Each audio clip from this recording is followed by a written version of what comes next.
Wondering what's next in your business or personal life? Welcome to Success to Significance, Life After Breaking Through Glass Ceilings, a podcast dedicated to helping you with all of life's challenges, discoveries, and opportunities. Whether you're seeking a new career, retirement, or simply wanting to make an impact in your community or the world. Join Jen Duplessis and her guests as they explore how to start, what to do when you're in the thick of a change or growth, and how to leave a mark in this world after breaking through your next achievement. You are moments away from the aha you've been seeking. I'm so glad that you decided to come here today, and I wanted to share with you, and I'm really excited about this interview because we've started to become friends, and I know that it's going to be even better because we only live, and I don't know, Spencer, how far do we live? How far is Gainesville from Middle? 20 minutes, 30 at the most. Yeah, maybe. Yeah. And by the way, if you're listening, it's not Gainesville, Florida, and Middleburg, Florida. It's Gainesville, Virginia, and Middleburg, Virginia. Yes, indeed. So yeah, we live really close to each other. So I can't wait to have us go to vineyards and stuff on the weekends. That'll be one of my favorite things to do. I love it. So, well, I'm happy to have you on the show. Thank you so much for joining us today. Let me tell you a little bit about Spencer. She is, excuse me, an executive coach, speaker, and retreat host. She helps visionary entrepreneur women break free from hidden constraints that limit their earnings, impact, and fulfillment, which I absolutely love. I can't wait to talk about this. One of the things that I love that you say too is that it's self-limiting beliefs. We hear often limiting beliefs, but you're like self-limiting beliefs because that's truly what they are. I call them lifting beliefs, right? I turn those self-limiting beliefs into lifting beliefs. I like that. I love that. I love that too. And it always helps me get out of the gutter for myself, right? Oh, yes. To lift myself instead of being down here. And she also has a television show, a streaming talk show called Transforming Millions.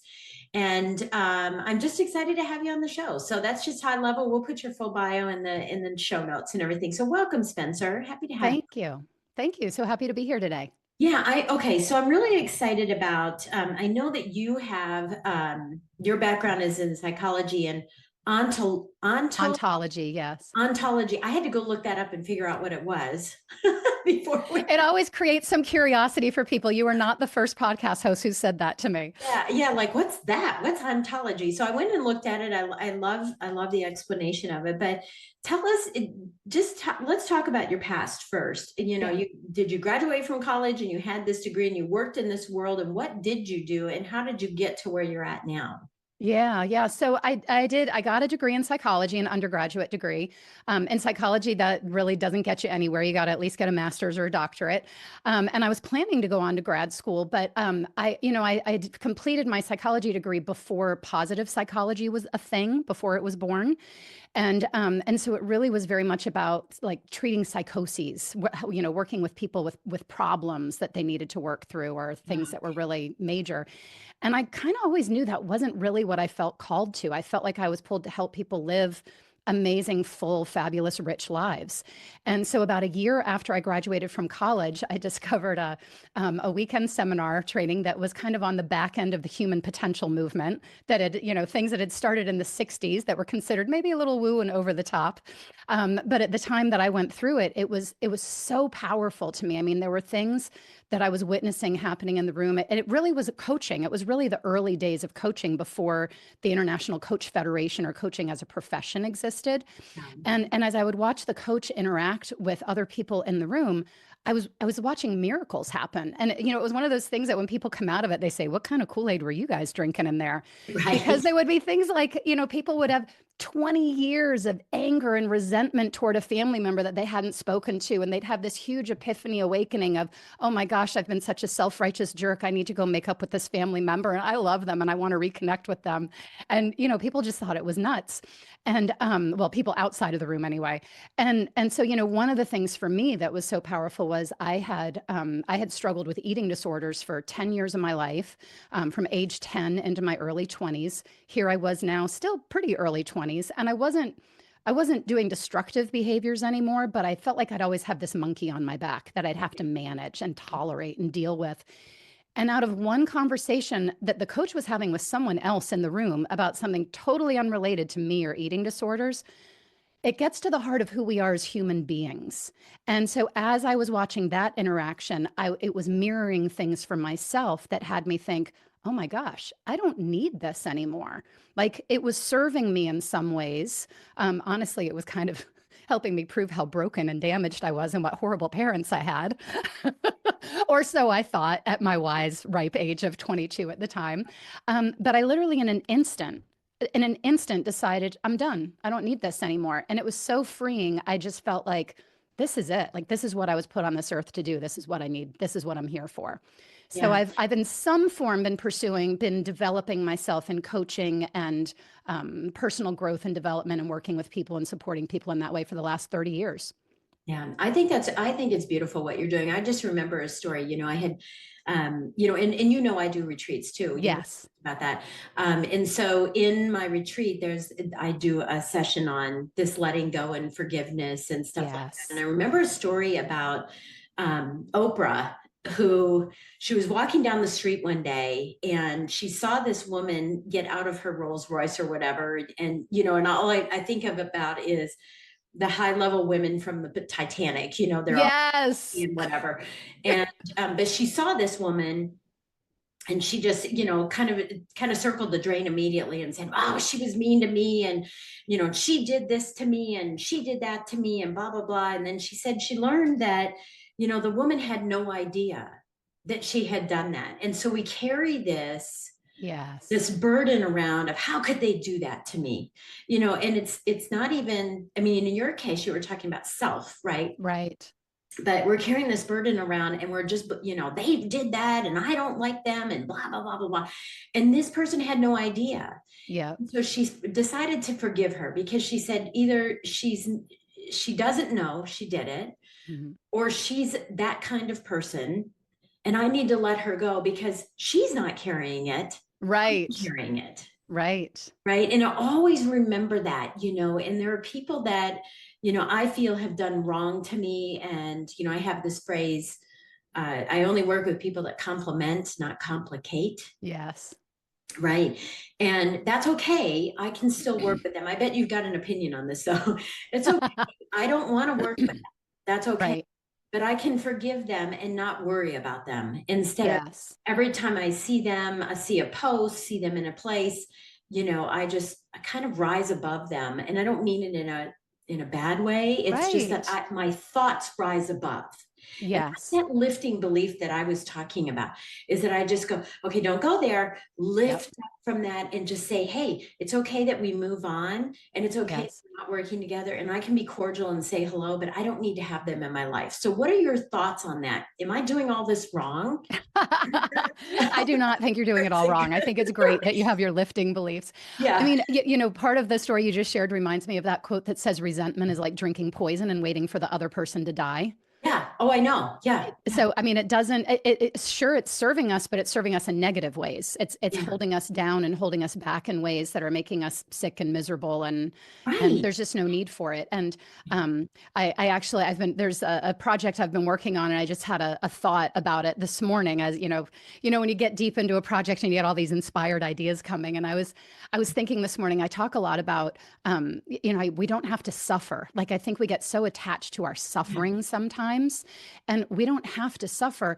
And I thought, I don't want that to come across like toxic positivity, though. It's not to say that we're never going to suffer or that suffering is a terrible thing and we should avoid it at all costs. But for me, it's more about you don't have to suffer all the time. You can be at choice of where you are emotionally. And I think so many of us go through life really just subconsciously driven by things that we don't realize are impacting us and really running our life. Like, you can almost think of it like, we think we're the driver of the car or the captain of the ship, but a lot of times there's other things that are at the helm that we don't even realize. And so when we can get conscious to those things, when we can shine a light on those things, it makes a huge difference. And so back to your statement of rising above, I think that's a great thing. I think, and especially if it's coming from a place of really remembering who you are, not from a place place of proving like, oh, well, I'm so much better than them. I'm going to rise above them. And I know you didn't mean it that way, but I say that to clarify for listeners. To me, it's a matter of where you're standing. You know, are you coming from a place of who you really are authentically? Or are you coming from a place of armor and protection and proving? And listen, I did that. I mean, you know, if you know my absolute story, and everyone on this show does, you know, my story is that I did have armor on. I speak about that. I had armor on, and I wouldn't take it off. I wouldn't even poke holes in it. Yeah. You know, and I spent my life proving, and then I had this epiphany one day where I said, I'm done proving and I'm going to start living. Yeah. And, but that came from my childhood trauma. And so many, you know, have this childhood trauma that seeds itself and anchors itself in how we perform as adults. And absolutely. And that's why, you know, I had to do a lot of work on that. And that's why I said, oh, it's a lifting belief. Anytime I start feeling that way, I go, no, lift this up, lift this up, lift this up. So I think that's, you know, super powerful. So let's talk about what impact this has on people's, their ability to, you know, earn money, have the life of fulfillment, be, you know, this podcast is called Success to Significance, Life After Glass Ceilings. And I have 2 books that are called Impact. Yes. Right. Yes. So everything in my life is about this, but let's talk about how it impacts earnings, because what we just discussed was how it impacts us personally when we see and those things go, you know, start rising up and bubbling up. Yes. How does this affect us there in business? Yeah, I think it has a huge effect. There are so many stories or examples I could give on this, but just to I guess kind of to connect just a little from the last thing you said and how this leads into your question, I think the armor for us, it always will, like, I think it kicks in like a reflex. Like when a doctor hits your knee and your leg kicks out, I think anytime we feel threatened or there's any perceived risk, and we're not being chased by saber-toothed tigers anymore. So it's not usually a physical threat, but I think when our identity feels threatened, if we think we're a good person and we think someone is talking to us like they think we're not a good person, the armor comes up. Anytime, you know, if we're high achieving and we go for something new and there's fear of failing, or gosh, what are people going to think of me if this doesn't go as well as I thought or as big as I thought, the armor comes back up. And so, you know, a lot of what I work with people on is, one, being able to even recognize, well, what is that thing? What is, like, who is it that you really think you are? And that's coming from, oftentimes, like you said, our childhood. You know, we learned from an early age. Ultimately, we're still just cavemen trying to not get kicked out of the cave.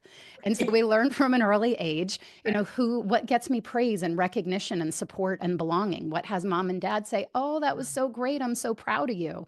Those kinds of things. And so an example for this was, you know, a client came to work with me saying she'd been in business quite a few years by this point, and she said, I finally feel like I'm not struggling to the point of, oh my gosh, how am I going to pay my bills? She said, I definitely want to make more money, but she said, I'm not one of those people though that wants to make $1 million. And she was just consistently hitting $10,000 months and said, I know I want to grow, but I don't want to grow that much. And I said, well, that's interesting. Can we have a conversation about that? And really what we uncovered was she had this underlying belief that if she got too successful in her business, she would have no chance at a personal relationship, like a loving marital type relationship. Intimidate a man and whatever. Exactly. And that if she you know, if a relationship got too deep or too close, she wouldn't have any chance at the professional success and independence and the ability to travel and live the lifestyle she wanted to live. So she was keeping both major areas of her life, her professional life and her personal love life, at just okay levels. And she really was feeling like a failure in both, because neither was to the level that she consciously thought that she wanted. And so when we uncovered this, and I said, you know, it sounds like you've got this either or. Does that ring true for you? And she thought for a moment, and then she almost said it like, well, yeah, duh. It was almost her response. She said, well, you know, now that I think about it, I've only known 2 families my whole life that were really like a great, close, loving family. And my friends from those families never had money to go to the movies or do anything fun, or, you know, couldn't go on school trips or things like that. And she said, and everyone else I knew who was really financially successful, they were either miserable in their marriage or multiple times divorced or whatever it was. So as we started to break down, you know, looking at, well, is this really true? And do you want it to be true? And what do you want to create instead? she painted a picture, a vision for what she really wanted. And with that, started taking new risks, started investing more into her business. She had been talking about doing Facebook ads, but was a little worried about that could spiral out of control. I don't know if I want to do that. Even in dating, she said to me at one point, she said, I realized in this conversation with this guy that she was dating, she said, I realized I've never really fully been myself with anyone. I always have been who I think they want me to be. And so through our work together, she really was able to start taking new risks, taking new bold actions, being courageous in places she hadn't been courageous before. And just in the 4 months we were working together, she went from $10,000 months to $40,000 months as kind of her new baseline. So her floor raised of her minimum. And within a year, at the end of our work, she said, I'm starting to think maybe that $1 million doesn't sound so bad after all. And within 18 months, she had gone from $10,000 months to over $100,000 months consistently. Wow. And all of that came from a little recognition of, gosh, maybe I've got this wall up about succeeding too much because there's going to be other prices I don't want to pay. Yeah. Yeah. Look I was that way too. And I'm adjusting my thing here. Yes. I just realized that my microphone, my microphone's backwards. So hopefully you can hear me a little better. I hear you. Yeah. It sounds good to me. Okay. So I don't know what happened there. So, and by the way, we don't edit any of that stuff. I heard that in some of your prior episodes. I love that. I know. I just don't. Doing life real. That's all. Yeah, that's the only way to play. Your screen froze again, like it did when we were in the green room, right? Yes. When we have to do something. I struggled with that too, because with my family, because I come from a very poor family, and it was always the struggle, right? Like literally counting pennies, and it was that struggle. So whenever I made money, I would find ways to spend it so that I would be back in the struggle. Yes. Right. Yes. Because the struggle was comfortable. Yeah. It must be that I want to be struggle. And I didn't believe in abundance. And in fact, the above the line and below the line with abundance and scarcity, I was actually living in scarcity, but I thought it was abundance. Yes. Because people would say, can I help you? And I go, no, I'm good. I don't want on, right? I don't want anybody to know that I'm struggling. Yeah. Right? Yeah. And, I've had to work through that. And again, I'm going to go back to lifting beliefs. There have been times where, I'm like, how am I here again? Yes. And dang it, how did I get here again, where I feel like I have to always be in struggle? Yes. But that, Jen, I believe is what I mentioned of how it kicks in like a reflex. Yeah. I think anytime we're extending. And so if you think of it like our caveman wiring, where, if we didn't know where the safe places to get food was, or where the safe drinking hole was, or where the saber-toothed tigers lived, we were always looking out for our survival there. And so even though we don't have those same obvious issues today, anytime we're expanding into new figurative territory, like growing your business to the next level, taking on a new thing, and it could be professional, but even personally, if there's things personally that are changing or expanding or for you, anytime we're getting into any new territory, it's like it kicks in all over again. Oh, where are the saber-toothed tigers coming from? I don't know. Am I going to be able to find shelter here? And so the armor comes back up, because I know that is so common. I think so many people say, like, God, didn't I work through this already? Like, why am I dealing with this again? Now we have the awareness, though. Yes. That's the difference. Is previously, when you have a breakthrough like that, yes, it may come back a little bit here and there. And I don't think we could ever just eliminate it. Right. But, and especially, for me, as we're speakers, we're always talking about that challenge in our stories. Right? Yes. We're always bringing it back. I was known as Jenny who ain't got a penny, and blah, blah, blah, blah. Right. And I have to remember, but it's being able to put up some guards in that. It's not the same, but it does get you, for me, if I'm speaking about the Jenny who ain't got a penny story, once in a while I do tear up. Right. Yes. It does emotionally, attach itself to me. But I think the awareness of it is what helps us continue to move on and be able to get past it. And that's what's so powerful. So, as you're listening here today, if you haven't done the breakthrough, it's just going to continue to be there. Yeah. Yeah. And if I can just add in, there's, I've started thinking of this as an equation: awareness plus choice equals freedom. So you have to have the awareness to then be able to choose, do I want to stay here in this belief? Do I want to stay in the funk, or do I want to choose to lift myself up? So awareness plus choice is what gives you the freedom. I love that. I absolutely love it. Okay, that's awesome. Thank you for sharing all this. This is great. And thanks for the story. I love hearing the story about, how people change that thing and how we can apply it to ourselves as we're listening to this. Yeah. So you have a couple of different secrets, right? And one of the secrets that I was drawn to is this critical first step, creating more success with less effort that most entrepreneurs skip. Yes. What is that secret? Is it what we're already talking about, or is there something else you have?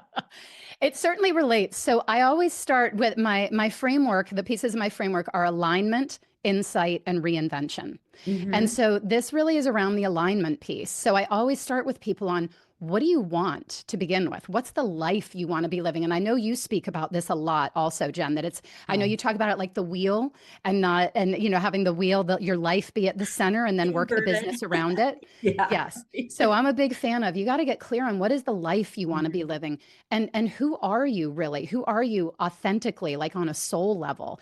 And what are you really here for? And when you get that into alignment, well, let me say it the other way. When that's not in alignment, it's just like when a car is out of alignment. If you've ever had your car, when your car is in alignment, you can take your hands off the wheel and it stays in the lane and goes down the road, no problem, unless there's a big slope to the road. Right. But when your car's out of alignment, you got to hold on to the wheel more. You got to put more effort into keeping it in line. It takes more energy, more focus to keep it going.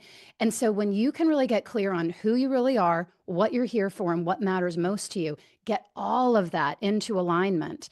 It makes everything a million times easier. That's where you create ease and flow, and things can naturally move along. Then the insight piece comes on of seeing, okay, now where are the aspects of my humanity that are getting in the way of that alignment? Right. And it doesn't, yeah. And okay, yeah, keep going. And obviously, what I was going to say is, so let's talk about alignment, because both of these alignment and insight. Yes.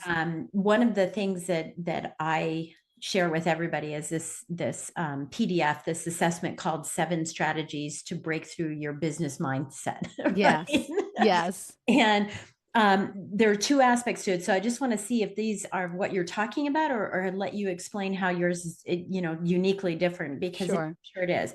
But mine starts with core values, but then boundaries, right? Yes. Because a lot of people don't have, they think they have core values, but they haven't identified which ones, right? Right. And so that's a whole process, and then holding yourself accountable to those boundaries. So the example is, if family is a core value of yours, a non-negotiable principle that you will not do anything that will affect or hurt your family, including all the business decisions that you're making. Correct. Then why are you working until 12 o'clock at night?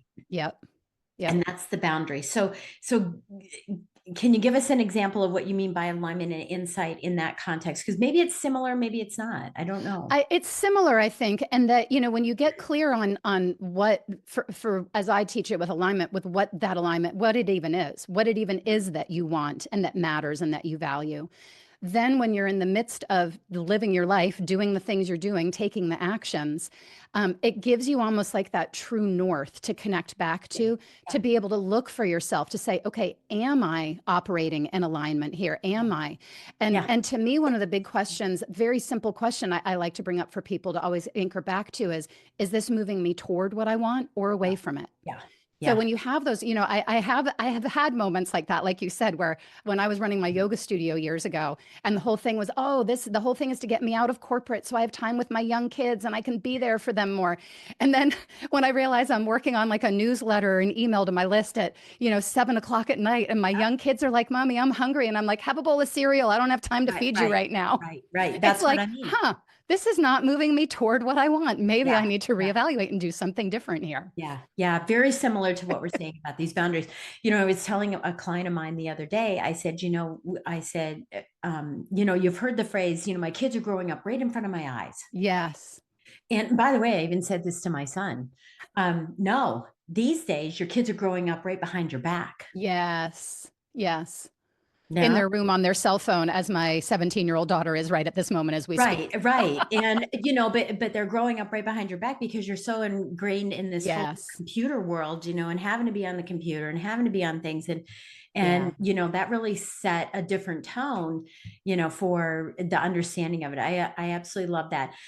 Okay, so I want to ask you a little bit about one more thing as we kind of Yeah. finish up our time here together. So you work with women, and I know that we have men and women that are listening. Yes. Everybody's benefiting from this. Yes, this is absolutely the work I do is for every human on the planet. It works. Everybody is, yeah, Yep. everybody's benefiting from this. But you deliver this this message that you're out there with in the form of doing a lot of retreats. Tell us Yes. why retreats, and you may do coaching too, but why the retreats? I mean, you know that I do that as a implementation and Yes. mechanism for delivering, but what's so important about the retreat environment that helps you get further along than the average coach who talks about breakthroughs? Yeah, I think retreats are so beneficial to get out of your usual environment. The coaching school I went to was so big on environmental design. Yeah. In fact, the man who's credited as being the father of the coaching industry, Thomas Leonard, used to say, "The environment always wins." Yeah. And it's, you know, ultimately we're animals. You know, I think it makes me think of that old animated movie Over the Hedge, where there Yeah. were a bunch of animals that a new neighborhood went in. They woke up from their winter hibernation. It was like, oh my gosh, how do we adapt to this? Right. But we adapt to our environments. And so when you're in the thick of the muck of the day to day in your usual environments, and especially if the environments you're in right now are not really uplifting, forward moving, supportive of where you're headed. Most of us, the environments we're in, and this doesn't just mean physical spaces, although that is part of it. It also means people in your life. It means the messages you get, like the TV shows or the music or the podcasts you listen to, the books you read. There's so many things. There are numerous aspects of environmental design. But most of us, our environments today are a reflection of who we were 5, 10, 20 years ago, not who we are now, and most certainly not who we're aspiring to be 5, 10, 20 years from now. And so, So give us an example of that, because I'm not following that exactly. Because I'm look, as you're doing this, I'm looking behind me and I'm going, okay, what's my environment, right? I'm really big into pink flowers, so I've got a lot of pink flowers, and I'm really big into horses. I have right, a racehorse who, by the way, is right. going to the Kentucky Derby. We just found out. Wow, And congratulations. thank you. And Yep. so I'm looking and I'm going, that's part of my environment, the pink flowers. And then I've got some stuff in there, for my royal order. Right. But that is me today. Right. So I'm And going, that's wait a minute, great. I'm That's not not to getting say that everything in your environment right now is okay. not a reflection of who you I'm are. like, clean out my office. You obviously, Jen, it's clear that you've done a lot of personal work and that Yeah. you do things to stay straight on that. But for a lot of us, we don't like reevaluate regularly like that. And so, just as an example that I think most people can relate to, if you had a great friend in elementary school or high school or even college, who maybe somewhere along the way you started to realize, gosh, I don't really think we have that much in common anymore, or we don't seem to be aligned or out for the same things anymore. That's an example of that. Now, many of us will still keep hanging out with the same people or keep doing the same things, or, that's that. Hopefully, does that clarify? Yeah, we're a product of habits, and it's almost like Yes. accepting the mundane, or not mundane, but mediocrity. It's like Yes. it's always been this way, so let's just keep it this way. And Yes. that I mean, I can tell you that Helen Keller would not like to live in my house because Because it changes all the time. I'm changing furniture, I'm changing stuff all the time. Right. Right. Yeah. Yeah. So back to your question, retreats get us out of those same day-to-day environments where maybe you're always putting out fires. Yeah. Maybe you have certain beliefs about yourself or what you can do or what you can accomplish or what you even see. You get out to a different space, a different environment, particularly if it's inspiring environments. There's one that I'm planning to do this fall in St. Thomas, right on the cliffs overlooking the ocean. It is this like just stunning, mind-blowingly beautiful space that it's like you can't help but have inspiration flow in spaces like that. And being with people who are there also with a clear direction toward growth and expansion and breakthroughs and creating what's next and seeing what's possible and getting past the bounds of the day to day. So retreats are amazing. Yeah. And I mean, that's why I do them too, is because I focus so much on business that I have to get people just a little loosey goosey, Yes. so that they're not just focused on, and I always say it's like this is like, you can go, because, I'm a dancer. So you can Yes. go to the dance studio and you can just focus, look down and look at your steps constantly. And that's where we Right. do all the time. We act like a little turtle, right? Our perspective is only right here. Yep. But when you elevate yourself to a giraffe, Yes. and you can see bigger pictures, and Yeah. And you can feel the music. And you don't Yes. have to look at the steps. Yes. And that's what a lot of business people do, is that they're so heavily involved in the steps. Yes. And they're not looking at and breathing, just breathing. Yes. And I'll add too, when you're at that dance studio, other people are modeling it for you and creating inspiration, not just modeling how to, but Right. having you go, wow, they look so amazing. I love the way they move. I want to be more free like that in my steps. And so retreats create that kind of experience as well, by bringing other people in who help, as you said, elevate to a next level. And I also love, my current thing that I'm doing isn't just a one-time retreat. It's really the idea of, a lot of times you go to an experience like that and it's like, oh my gosh, this is amazing. This is incredible. My life has changed. And then you go back home, back to your old spaces. And you go back to being a turtle. And you go and crash back down. So I'm now creating offers where there's ongoing, either the next retreat to be looking to, or the one-on-one coaching in between, the masterminding, all of that. So it's really intentionally designed for continued growth and expansion and support. Yeah, I love that. I think that's beautiful. And I think that's so powerful. And I think that, I just love what you're doing to change the world. I just wish you would do more of the men too. Right? They may be coming eventually. Eventually. Yes. I went to a women's college, and I have a lot of passion and heart for helping women own their voices and own the stage and own their space in the world, which we tend to, for whatever reasons, we still live in a world where we tend to step back some, even unintentionally.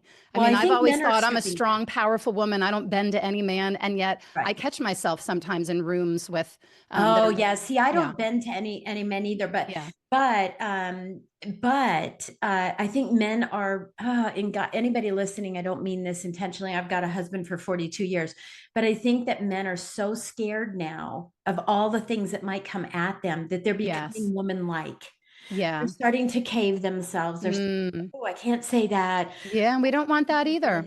And I, walking on eggshells. So they're not stepping up to their manhood. And this is a thing that my husband's very powerful, about. He's saying, be the man in the relationship. And don't be, your woman needs you to lead them. And in a good way, right? I want my husband to be the spiritual leader of my family. I don't want to be the spiritual leader.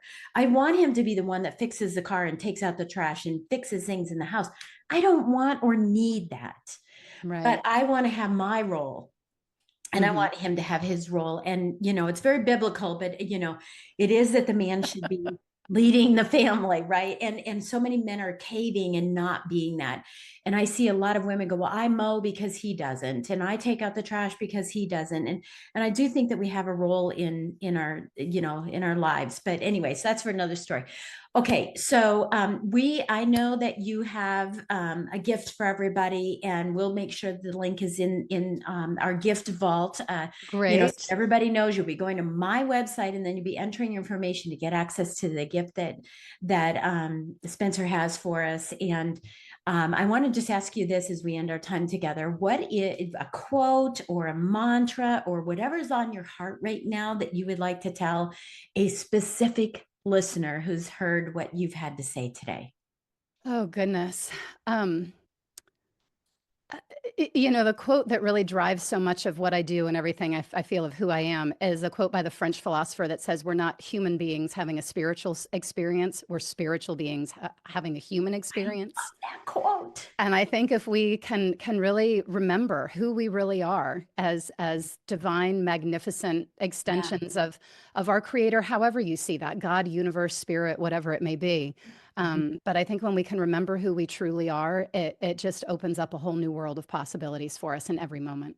Absolutely love that quote. I love that quote. And what a great time, because we're doing this, for me, it's Lent. Yes. So I'm very, hyper spiritual right now, hyper sensitive to everything that's coming at me, for me. Yes. And, wow, that just reminds me. Reminds me. So thank you. Yes, thank you. You're here for a reason today. There's, we both are. It's divine intervention for everything that we do. So thank you so much for all of your wisdom. I love it. And we look forward to, meeting you. I hope people that are listening, are looking forward to meeting you and get involved in your program and in your retreats and what you can do for them. So thank you so much for spending so much time with us today. Thank you, Jen. I appreciate the opportunity. Have a great rest of your day. Yeah, you too. All right. Thank you so much for joining us today and taking time out of your day to listen in. And if you need to listen back, go ahead and do that. Please run over to YouTube and subscribe to our channel so you don't miss a single episode of this podcast and the other 2 podcasts that I have. And we look forward to catching you on the next episode. You've been listening to Success to Significance with Jen Du Plessis, the #1 podcast for people wanting to give more value and make an impact. Loved this episode? Be sure to subscribe right now at www.jenduplessis.com/S for more stories, strategies, and thoughts to help you gain significance and success. And if you like what we're doing, don't forget to give us a rating and review so we can continue to bring you the best content possible. Join us next week for another breakthrough episode. Thank you for listening.